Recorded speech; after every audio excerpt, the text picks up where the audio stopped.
Good afternoon, and thank you for joining us. I'm Josh Goldstein, a research fellow at the Center for Security and Emerging Technology at Georgetown University. Today, we're here to discuss AI, disinformation, and the upcoming 2024 elections. We have an all-star group of panelists with expertise in different pieces of this challenge, including election security, social media trust and safety, and the psychology behind pre-bunking misinformation. In a moment, I'll introduce our panelists. But first, let me share a few logistical points. All attendees' microphones are muted. If you're on a computer and experience any technical issues, use the chat function at the bottom of your screen to alert us, and a CSET team member will try to help you out. As questions come to mind during the panel discussion, please begin to share them in the chat. We'll have substantial time for Q&A, and we'll try to get to as many of these questions as we can. Now for the content. In January, the World Economic Forum published their Global Risks Report, which relies on a survey of almost 1,500 global experts. These experts ranked misinformation and disinformation as the top global risk in the next 2 years. Many point to increasingly capable and accessible AI tools as supercharging the disinformation threat. For example, FBI Director Christopher Wray said in February that generative AI makes it easier for both more and less sophisticated foreign adversaries to engage in malign influence. Others claim that the threat is overblown. At Meta AI Day yesterday in London, Meta's Nick Clegg said that of the major elections which have taken place already this year in Taiwan, Pakistan, Bangladesh, and Indonesia, it is striking how little these tools have been used in a systematic basis to really try to subvert and disrupt the elections. There's a lot of uncertainty in this debate. We cannot reliably predict which bad actors will use generative AI tools for disinformation campaigns. We don't know the portion of disinformation campaigns that are discovered and whether content will reliably be detected as synthetic when a campaign is found. In this session, I'm hoping we can make the discussion concrete and slightly more granular, that rather than debating broadly what the magnitude of the threat is, that we can look at what election-related disinformation looks like from different vantage points, from the seat of election officials, from the perspective of a social media company, and from the view of individual psychology. Fortunately, we have a panel who can hit all three of these different pieces. Part of this discussion will be about election disinformation, agnostic as to whether the content is synthetic. Then we'll discuss how and whether AI changes the landscape.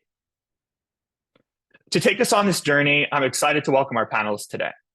First is Dr. Sarah Shirazian, the Content Policy Manager and Head of Stakeholder Engagement for AI, Misinformation, and Algorithmic Ranking Policies within Meta's Trust and Safety org. She oversees a global team responsible for working with academics, civil society, and advertisers globally to inform Meta's policy and product development. Sarah is also a lecturer in law at Stanford Law School, where she's teaching a course on confronting misinformation online. Prior to joining Meta, she served as a human rights lawyer for the European Court of Human Rights, worked on nuclear security issues at the UN, and handled international drug cartel investigation cases at Interpol. Next, we have Larry Norden.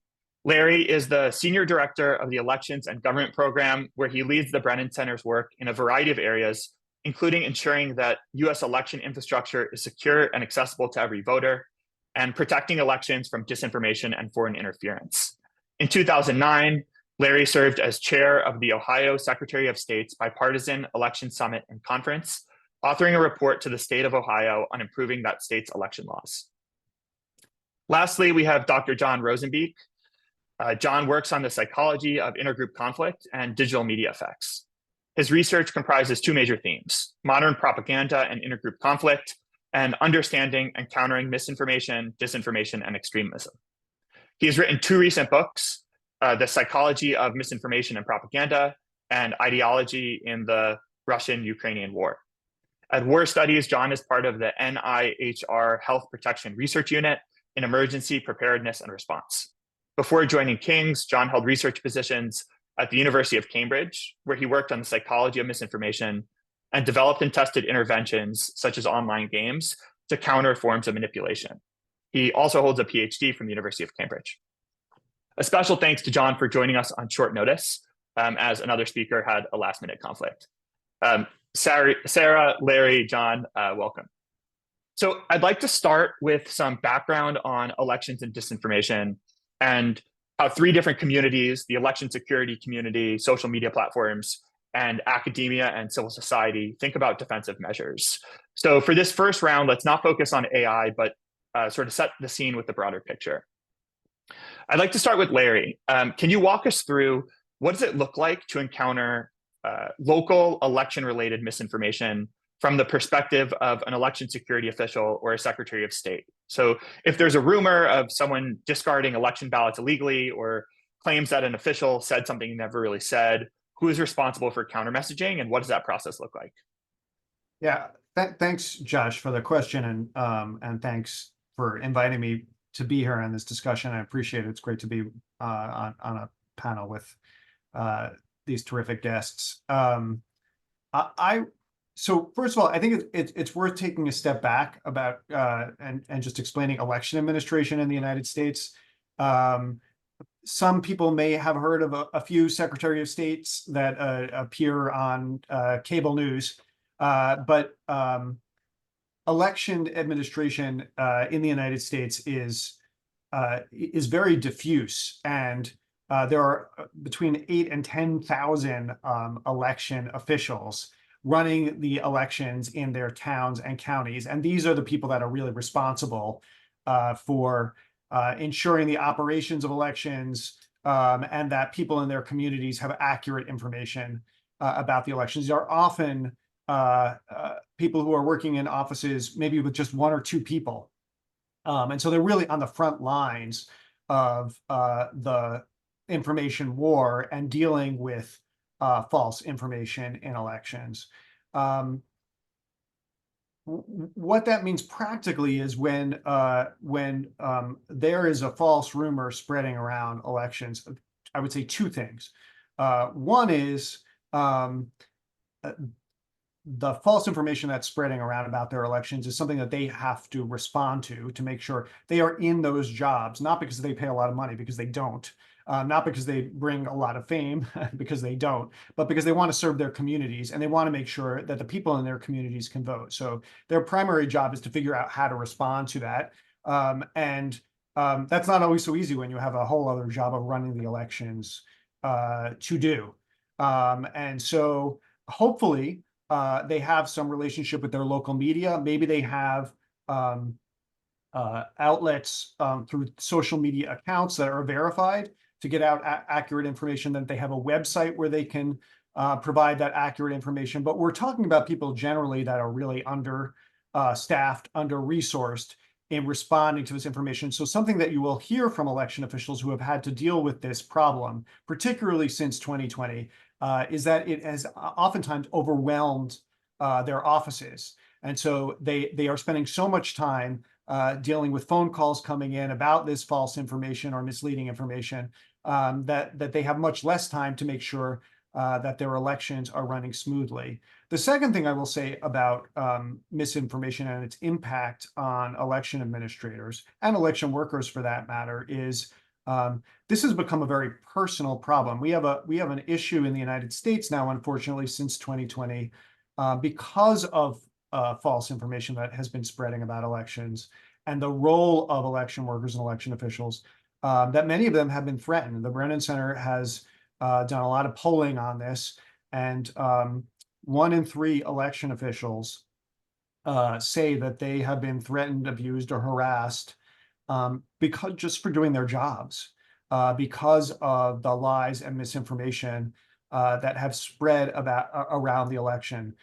Large numbers of election officials over the last few years have left because of the hostile environment. So it's both been extremely trying in the elections field in terms of getting the job done of serving the communities, but it's also really taken a personal toll where people have been threatened, their kids have been threatened, their parents. In some cases, people have shown up at their homes with guns. They've been told by the police that they have to leave their homes for periods of time. So it's had a really dramatic impact on the field of election administration. Thank you. Um, I'm going to go over to Sarah for a minute. So what Larry was just talking a lot about the US elections. Meta is obviously a company that has reach all over the globe, and there are more than 50 elections around the world in 2024. Can you talk about how Meta distributes resources and personnel with so many elections that each have mis and disinformation challenges? What principles guide this prioritization, and what does it look like behind the scenes? Thank you, Josh, and thank you for having me as part of this conversation. So I think it's helpful to keep one sort of context in mind when we think about Meta's approach to election. We have what I would describe as always on approach, which means that we are investing in human and technology constantly, not just to protect like that specific voting period, but all the time. And from that perspective, like we have around 40,000 people working on trust and safety sort of more globally. And also we've been investing around 20 billion in both technology and humans. So when it comes to kind of what kind of principles or sort of playbook informs our approach, how to allocate our resources, I think it will depend on a number of factors. One is sort of what is the type of language skills we need for a given country, what kind of country expertise we need for the given country, and also whether or not the country in question uses our platforms. I think like many of the countries are using, but also to what degree, what kind of sort of adoption we see in that country. So that's kind of on a very high level in terms of what are the principles that are guiding our approach. But again, recognizing that it's very unique, every election is unique, we have what I would describe as a playbook for election preparedness. And it has 4 pieces. And one piece that was kind of Larry was talking about, and I'll talk in a minute. So basically, there's just kind of first piece is providing reliable information, connecting sort of people to reliable information. And we work with local and sort of state election officials to provide information to people, so to kind of like bring in-app notification. We also have a resource that is kind of constantly available, which is another sort of reflection on my point that we kind of have always on approach, which is voter information center, so people can go and get reliable information on voting and election. So that's kind of the first piece. And we know that providing reliable information is really critical from social science research, from crisis informatic research, because one way to really dispel the rumors is to try to sort of fill that vacuum of ambiguity by reliable information. So that's the first piece. And of course, that's not enough. The second piece is we're thinking around how to maintain strong voter interference and misinformation policies. So for example, a content that will misrepresent on where, how, and when to vote, that kind of content will be removed from our platform. And the third piece is around adversarial networks. Obviously, there are people who share misinformation because it's just benign, they believe in it. I always joke and say my mom is really a good example of that. But there are also others who do it for malicious purposes, be it like for deceiving the public discourse or before financial sort of motivation. And then we have teams in place, and those are kind of global, to make sure that we can disrupt out those adversarial networks. And last, every major election in US and globally, we create what we describe as a global election operations center, which is really, you can think of them as our command and coordination center that helps sort of like pull resources from all different countries, different expertise, and also be able to sort of live monitor the developments and be able to live respond to threats and challenges.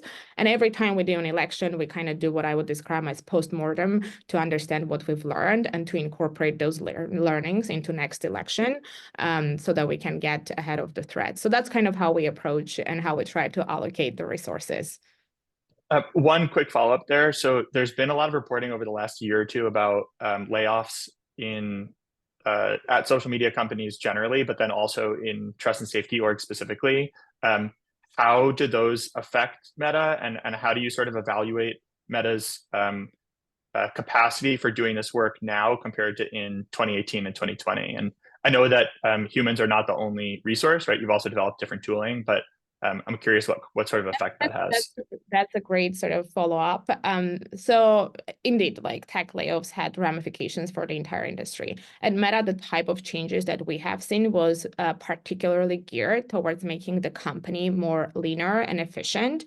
And in reality, we still, as I said, we prioritize integrity. So that was a top priority. So we continue to have those resources. We continue to have the language capabilities, and we continue to not make any changes to our sort of content review workflows. But we've seen in other companies that trust and safety teams have been directly impacted by those layoffs. Over to John. So there's a growing body of literature on pre-bunking and inoculation as a potential antidote to misleading information, from climate change misinformation to election-related rumors. You and your colleague Sander have published some of the major papers in this field. Can you give us a little bit of an overview? What are the most important lessons we can draw from pre-bunking and inoculation for how to prepare the public for 2024? So what works, what doesn't work? What do you take away from the body of literature? Yeah, it's a very good question. So the field of misinformation research, and more specifically the research that has been done into what works and what doesn't, really exploded in roughly around 2016, 2017, more or less, right? And so we have about 8 years roughly of research to look back on. And we recently did that, kind of reflecting on the work that we've done and the work that other people have done to see sort of what stands after 8 years of research and what has fallen down in a way, right? And I think what we figured out, which is very, I suppose, a bit of a boring conclusion, which is there are no panaceas. Is that the plural? Panacea? I don't know. But cure-alls don't exist. And what you will inevitably need is a sort of a multi-layered defense system, right? And so if you want to call it pre-bunking, can play a role in that, preemptive debunking, by kind of trying to stay ahead of the curve where possible. And so that works best when you can, with reasonable accuracy and certainty, predict what people are going to be subjected to in the near future.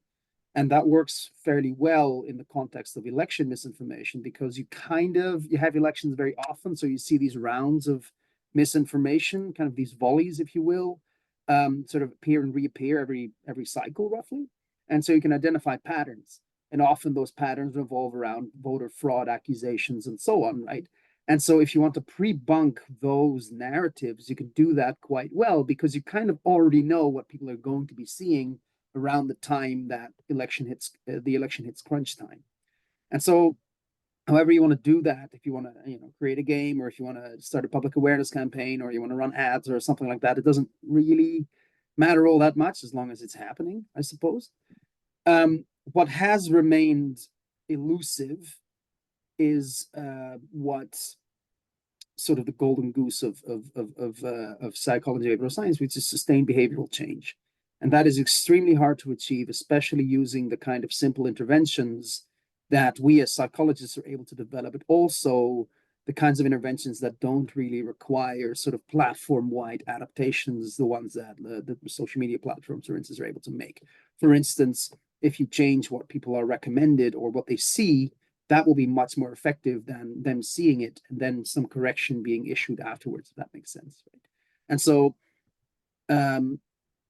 what we find really hard to do is, without intervening into people's social media feeds and so on, changing what they share with each other, assuming we want to do that, right? Which in the case of blatant fake news, for instance, you can say that there's a good case that you might not want someone to share that. But when it comes to hyper-partisan information, for instance, which can be harmful in its own right, you're running into issues around freedom of speech, et cetera, et cetera. So that is really complicated, not only in a sort of political or social political sense, but also in a scientific sense. And since we haven't really achieved that with any reasonable accuracy, to my knowledge. I know that some folks in the policy community are thinking about creating these public awareness campaigns to prepare people for election-related disinformation. You hinted at how do you create sustained change? Do you have insight from either your work or the work of others about timing of campaigns that will be most effective to prepare for an election if the effect subsides over time, or how maybe repeated exposure could impact people's susceptibility or defenses against election-related misinformation? Yeah, any one-off exposure is likely to be more or less useless. And so you will need top-ups, if you will, repeated exposure over time. Which is to say, if you want to, however often your budget allows it, is probably a reasonable amount of repetitions. Of course, you don't want to get people to get extremely bored, right? But it doesn't work very differently from regular advertisements in that sense. Like what ads are most effective? It's rarely the ones that you see once, but it's also not the ones that you see every day kind of blasted through your screens, right? And so it works roughly the same here. Okay, I'd like to move now into whether and how AI affects the landscape. So I'll go in reverse order, start with John. You just talked about pre-bunking inoculation. What does inoculating the public against AI-generated disinformation look like?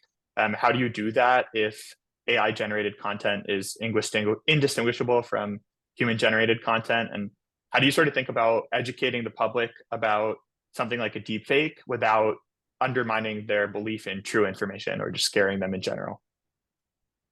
Yeah, I mean, I think that last thing is kind of already happening a little bit with some people, right? That they are sort of throwing accusations of AI generated images or text or whatever around without too much evidence, which I'm really not too worried about that, if I'm being honest. That's okay, right? That's on Sam Altman, if you will. And you know, if AI is so commonly used by everyone, that it's such a concept that everyone has such knowledge of and is such awareness of, then these kinds of things are going to happen. Specifically, like what you're interested in possibly is how do you design training in some form, whatever you want to call it, media literacy, inoculation, or something else, that improves people's accuracy at correctly identifying whether content is AI generated or not. And in that sense, there are two domains that you are interested in. One is the technical domain, like how do you spot whether something has been generated by AI? And for now, at least with AI images, especially with deepfakes, and also with text, weirdly, which uses sort of repetitive patterns from time to time, there are still kind of telltale signs that something might have been generated by AI. For instance, if you look at an AI-generated image of an office, there might be a table leg that's off, right? It's in the wrong angle or something like that. And so those kinds of things you can try to get people to sort of be more attentive to, which is an interesting exercise in its own right. And then the second domain is this kind of misinformation. If it's just someone randomly generating a picture of an office, it's not necessarily very harmful, right? But what we care about is the kind of mis or disinformation that actually has the potential to cause harm. For example, misinforming people about elections, etc., right? Or what a politician has said or hasn't said, and so on. And there, the training, if you will, doesn't differ much from non-AI generated content, in the sense that you're asking people to look out for sort of cues that might tip you off that something's not quite right. And often that kind of manipulation follows certain predictable patterns. For example, someone might say something completely outrageous that isn't really anything like them, and it might be a quote that's taken out of context or made up altogether, etc. So in those cases, you're looking at those kinds of patterns, the underlying patterns that misinformation and disinformation have. But that isn't, again, meaningfully different, in my view, at least, from regular old misinformation. Sarah, can you share how Meta is thinking about AI-generated content? I know we shared with you, Renee DiResta and I published a report a few weeks ago on AI-generated images that got significant engagement from a variety of different pages. Some seem to be spammers and scammers, some seem to be ordinary creators. Is Meta concerned that social media platforms could become overrun with synthetic content? Is your team or are other teams thinking about downranking AI-generated content when it's detected? What are sort of the tools you all are thinking about applying to this challenge? Sure. I want to pick up on something that John hinted to answer your question, Josh, which is around like if there's an office photo and it's just Gen AI, like why do we care? And I think what I want to tie it to, I think in trust and safety community and including our teams, we have a tendency to immediately assume that if something is synthetic, then it's more likely that it's problematic and objectionable.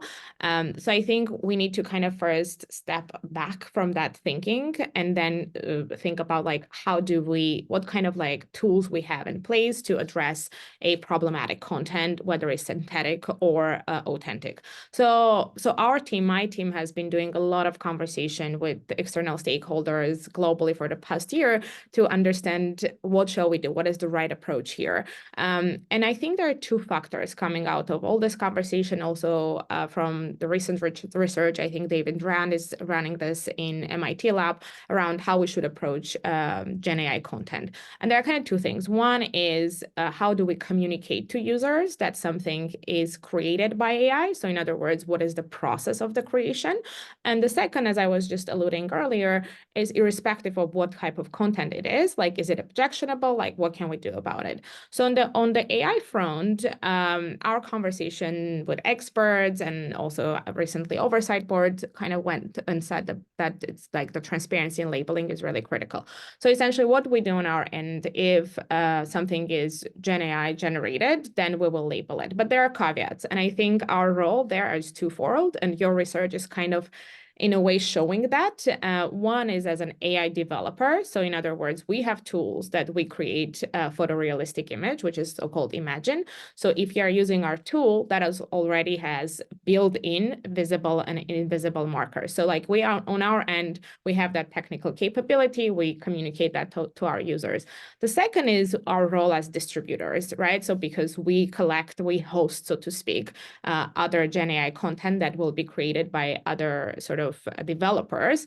And then that is where I think Facebook's role is not just one and done. I think there is really critical to have the conversation with other industry peers and to be able to create that common technical standard so that we can identify the content and then accordingly label. So that's sort of like our general thinking around like how do we think about AI labeling. Now, to your point, what do we do about this, right?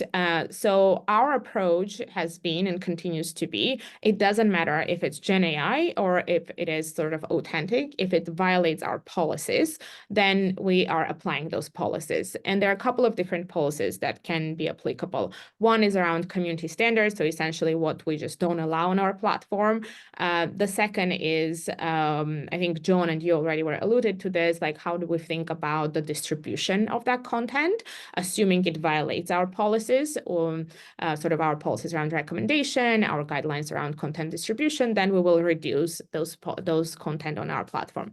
Now, your question and your research also alludes to the challenge, which I'm not going to pretend that doesn't exist, is around enforcement, right? So you will have the best policies, but it's also sometimes the enforcement can be a little challenging in some cases. So we are building and refining our classifiers very actively to be able to catch the type of content that is generated by AI and might be violating our policies. One thing I would also add to just kind of finish my my input is we are seeing that generative AI is showing good evidence that can help content moderation to scale and become more effective. So I'm hopeful that this is also another tool for trust and safety community to address the risk. But I would say spammers and scammers obviously are the most sophisticated actors out there, and we should be on the lookout on how they are experimenting with the tools. Larry, how much does AI change election administration, and in what ways? I know you're doing a lot of thinking about this. Is this something we should expect to see immediately, or should we anticipate the integration of new technology into election administration more slowly over time?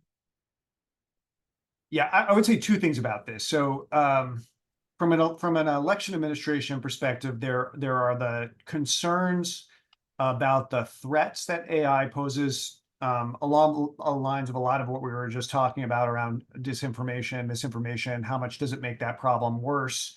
And then there's how can AI potentially help election administrators? As I mentioned, when we're talking about election administration in the United States, you're often talking about under-resourced, stretched very thin offices. And there's certainly the potential for AI to be very helpful there, although I have a lot of concerns about adopting AI too rapidly in any election office for reasons that probably would be apparent to most people listening, but I can talk about that a bit. So on the threat side, this is a here and now problem for election officials. The Brennan Center has been actually working, doing tabletop exercises with election officials, which is kind of like wargaming out these scenarios. And I would say in the short term, this is more a question of concern about the degree of threat, not in kind. So a lot of the threats that we've seen around elections,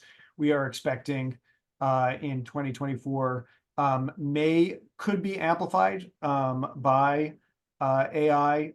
Bruce Schneier talks about the speed, scale, scope, and sophistication that AI adds to threats to democracy. And in the case of threats to election administration, that could be certainly imitating election officials, or imitating other authoritative figures to the public to give them misleading information, as we were talking about, misinformation to the public. It could also be imitation to election workers, right? It could be imitation of an election official or of a voting system vendor to an election worker. Somebody saying, that sounds like the Secretary of State saying we need to keep the polls open for an extra couple of hours because there was a court order that came down, something like that. So there's that kind of thing. And then I talked about the harassment of election workers, election officials. You can imagine scenarios where that gets amplified because AI has this ability to potentially amplify the number of voices harassing, threatening. On that front, I think there's a lot that can be done, and there's a lot that's already being done, right? Election officials have been dealing with this problem. It's now a question of, will it be worse in 2024? So there's a lot that's already been done, and there's a lot that can be done over the course of the next few months to prepare. One is just, I mentioned these tabletop exercises. One is just making sure election officials, election workers understand what AI is. I think a lot of the public still does not, and what it could do. I talked before about taking control of your online presence, election officials having verified accounts, having those websites that they can refer the public to. They need to double down on those things. And Josh, you asked me before, but like preparing for rapid response communication. So if there is something that is generated by AI that shows a polling place being closed down, that goes viral, how do you respond very quickly as an election official? Preparing for those things is critical. In terms of using AI for the good in election administration, I would say right now, that's really not on the minds of most election officials. They're thinking more threat. How do I get through this election?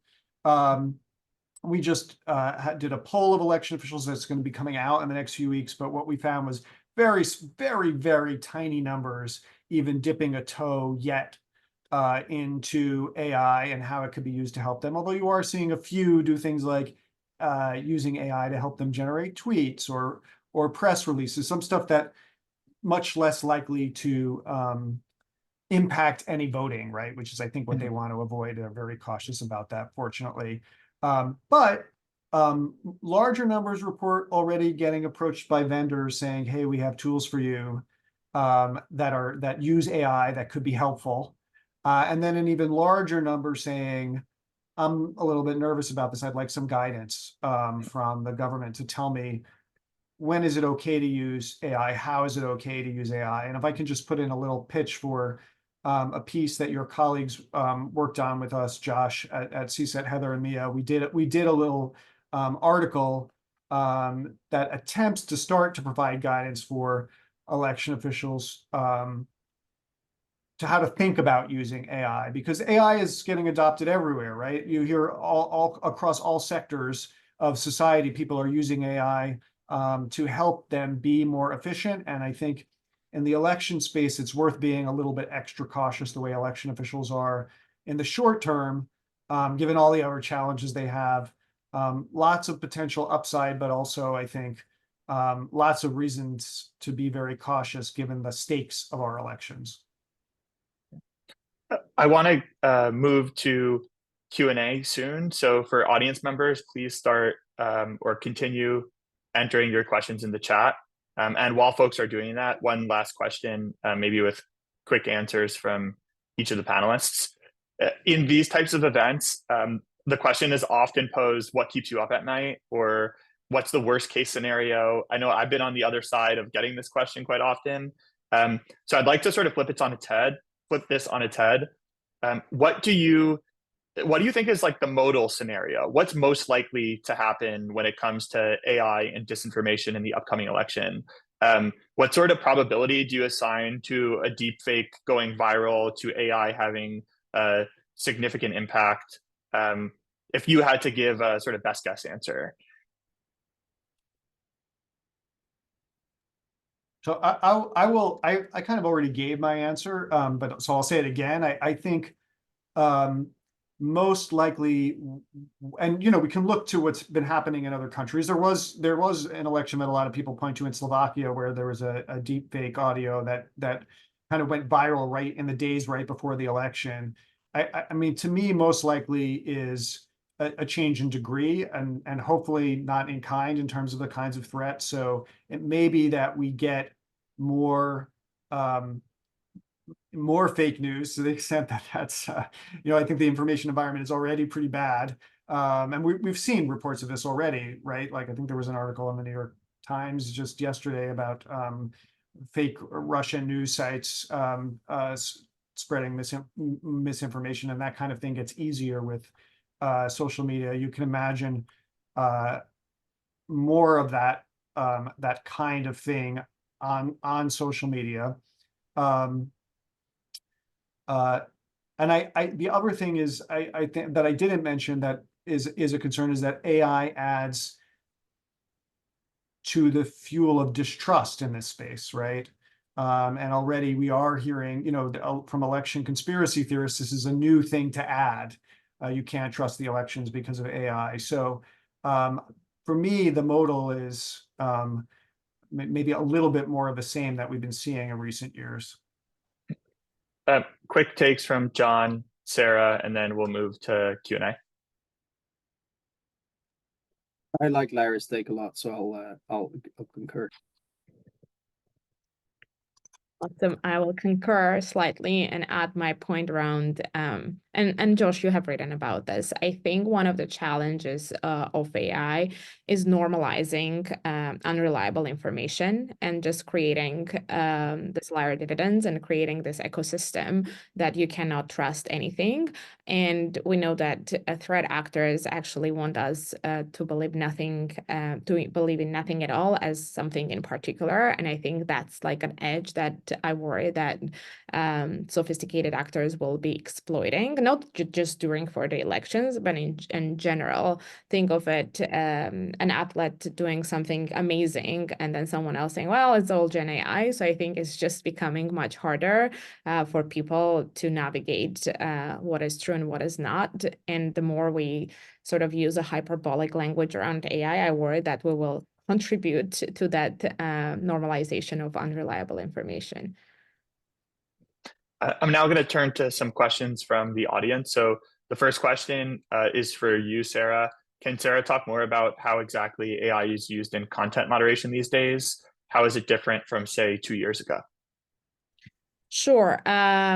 So I would say, like, putting Gen AI on aside, AI has been, I'm going to speak for Meta, and AI has been like a really critical tool for the company, including for trust and safety. So for example, if you look at how we are scaling our policies, we use AI to detect content and to remove that before even people can see that. I believe I don't have the latest stat in my hand, but I think more than 90% of the hate speech we were able to identify and remove before even people can see that is due to our due to the traditional AI and the way in which the classifiers have been improved. So AI has been really critical. Without AI, I would say it's impossible to scale content moderation. So you need to have both human and AI. So how is it changing sort of the landscape? There is a lot of writing out there sort of showing about like how the Gen AI is going to be a critical tool and successful tool for trust and safety. We at Facebook, we are seeing some evidence and we're experimenting with it. And I would say one place that I'm particularly excited as someone who is not a native speaker is the ability to moderate languages. For example, we have released an open source model that is called No Language Left Behind, and that allows to translate around 200 languages, which I think is going to be so fundamental for our ability to moderate content, especially for some of the languages that it's much harder to train the data for like traditional AI. But there are many other ways, but that's sort of the one specific example that I can think of right now. We actually got a few questions related to misinformation and disinformation in non-English languages and ability to tackle this problem compared to misinformation in English. I wonder if John or Larry want to come in on this point that Sarah was just sort of alluding to at the end. Yeah, I think that initiative that you mentioned, Sarah, is actually really good. I like that a lot. The issue to mention here as well, alongside that, of course, is capacity, right? Because I think one of the lessons learned, if I remember correctly, from the rather tumultuous response around sort of the Myanmar sort of genocide, right? A couple of years ago, that Facebook didn't come out of so well, was that capacity of sort of people who know the local context was too low, right? People who speak Burmese, people who are familiar with the local landscape in such a way that they're able to act on what's happening and these kinds of things. And so that becomes harder and harder the fewer and fewer speakers there are of a language. But as we know from numerous contexts, so for instance, I studied Russian back in the day, and my PhD was in Slavonic studies, right? And it still is the case that in my home country of the Netherlands, there are far too few people who are experts on Ukraine.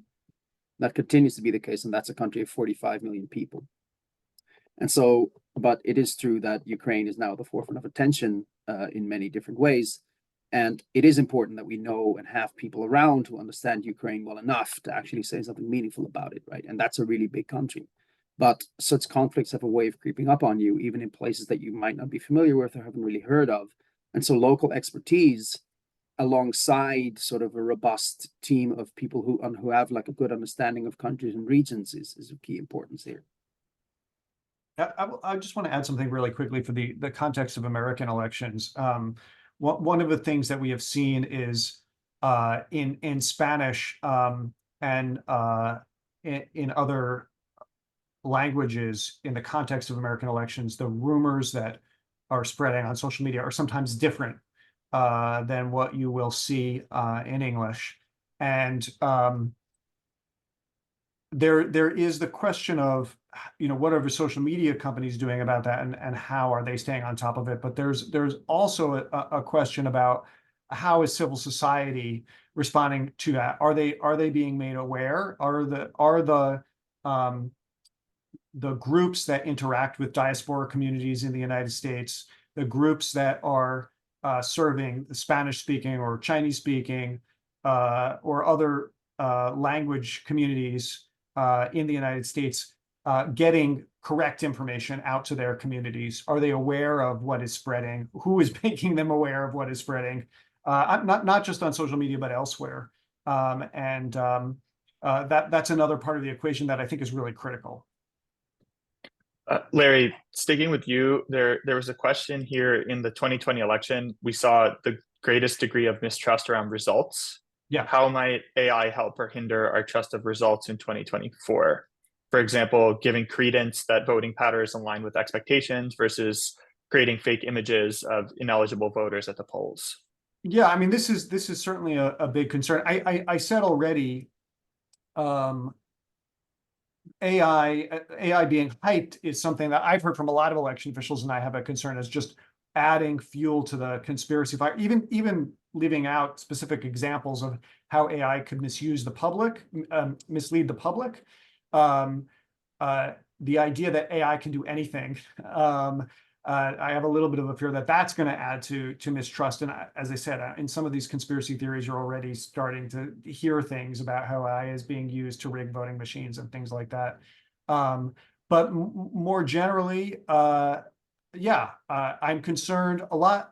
I'm concerned about AI being used to support conspiracy theories with deepfakes, or by creating lots of fake profiles that can spread things on social media.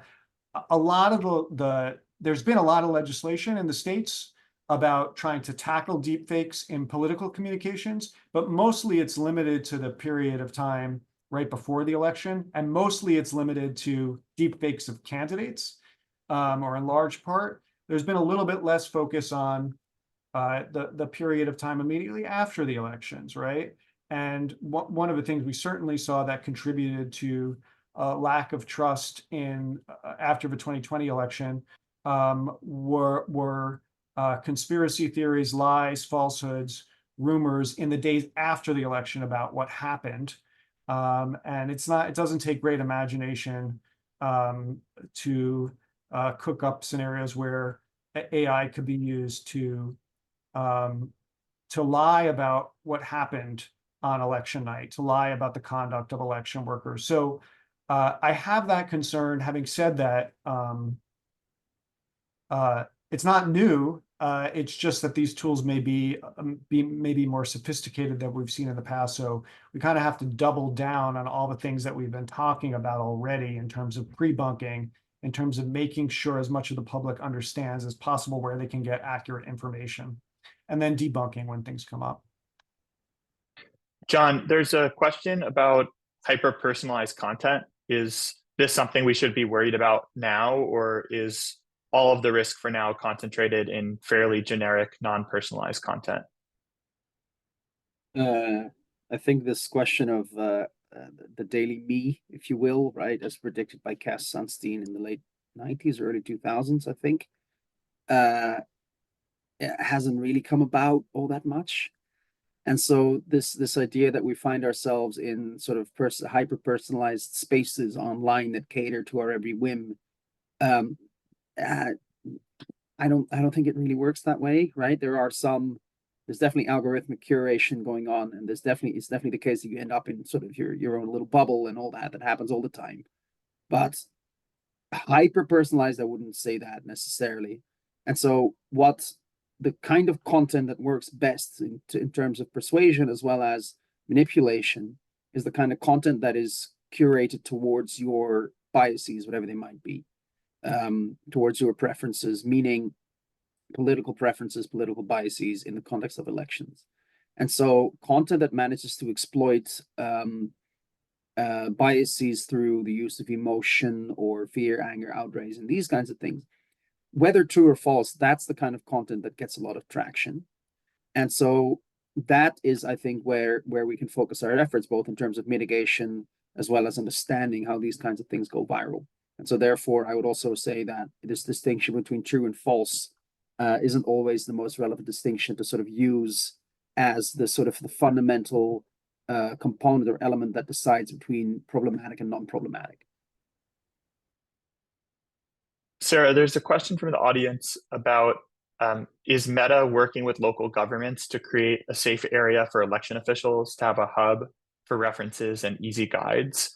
Can you talk a little bit about how Meta organizes its efforts related to local governments? Sure. So as I said, we have a voting information center, which is sort of like always on information center, where we bring reliable information about voting and elections. But in addition to that, we also partner with state and local election administrators to bring in-feed notifications so that people can get information about where to vote, about their registration process. And we also have stickers on Instagram that sort of like encourages to vote. One thing I wanted to also tie it to Lawrence's point around sort of languages. So for example, if you are a user and you are sort of registered as in United States, but then you are interacting in Spanish, then we will also bring those notifications in Spanish to you, so that can be more accessible. And obviously there are other different ways in which I'm sure my colleagues are working with election officials that I don't have all the details, but I know there is the active channel of communication. We're coming near the end of the session. We have just a few more minutes. So I'd like to ask each of you, what is one call to action you have? It can be for social media companies, for Congress, for the public, between now and November for dealing with AI-generated disinformation. And as much as you can be specific, who needs to do what differently? Maybe I see a smile from Larry, so maybe I'll put you on the spot to start first.